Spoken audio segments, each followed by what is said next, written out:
Are they nice? Well, bankers. Oh no, I'm not a banker. Bankers. Yeah. Never met one. I'm actually doing an MBA program with Duke University. I hope it's okay that we're videoing.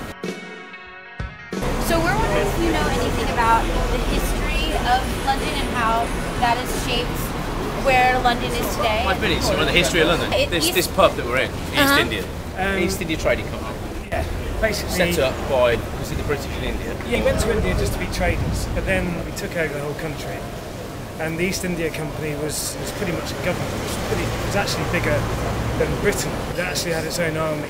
So yeah, and that made loads of money for a long, long time, importing silks and spices, etc., etc. And that's why this pub is called the East India. There's a pub over the road called the Old Tea Warehouse. The actual tea that got sent over to Boston, which you guys got a bit upset about. Like thrown all in the river. It was stored over in that pub. But anyway, you know, we overreacted. You overreacted. We all got a bit argy-bargy, and then hence America's a separate country. Interestingly enough, the American flag, the kind of stars and stripes, is very similar to the East India Company flag, and that's presumed where it's come from. Have you guys ever heard of Jonathan's Coffee House? It started off on Exchange Alley, and then it went to... Yeah, there's the blue placards there now. There is? That's a private gentleman's club. Oh, it is? This is where the London stock market started. Is it really? You know more than me. See, the principal meeting place of the city's stock market. You go down to Exchange Alley. No, that was like where the London Stock Exchange started. Yeah, well that's a gentleman's club now. Good to know. Strippers, yeah? Like London is the financial centre for insurance.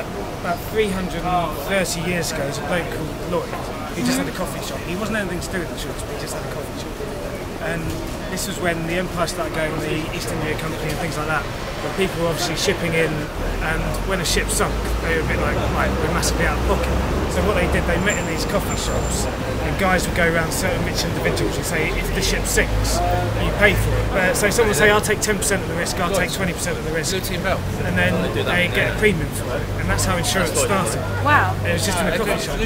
Can I ask, I see all the time, in the middle of the day, I see men in very nice suits drinking beers. Yeah, welcome to London. What? This is where we do how our did this deals. start? Where deals were made hundreds of years ago in coffee shops. Coffee shops have evolved into bars, but all the deals and stuff are done out and about in the city. Just give us your opinion on how London became the financial power that it is today. Well, obviously the British Empire ruled a large part of the world, and particularly when the development of finance was really getting started. And so a lot of the trade throughout the empire was controlled from London. Obviously, in a globalised world where the UK is a small open economy, that's not the case anymore. What the UK, I think, has managed to do is hold on to some of the network benefits. Once you've got a large concentration in the right place, that gives you a kind of lasting comparative advantage. Anything that you can tell us about the culture of the people who work in the financial sector? I think it's a really broad mix.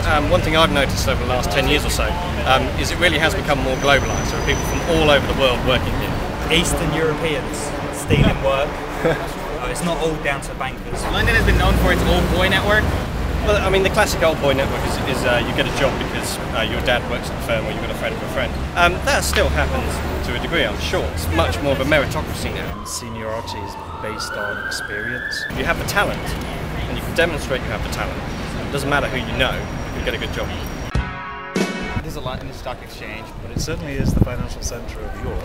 Well, London was a major dock and lots of trade, particularly in the Victorian age. So this was the place where all the products came in through the shipping empires. So because of that, London became a place where people bought and sold product, and then the finance industry grew on top of that. What people realised was not only was there a market for products, but there was also a market for financial instruments. So then, like the stock exchange and the banks and the major finance houses worked on how they can fund and grow a process.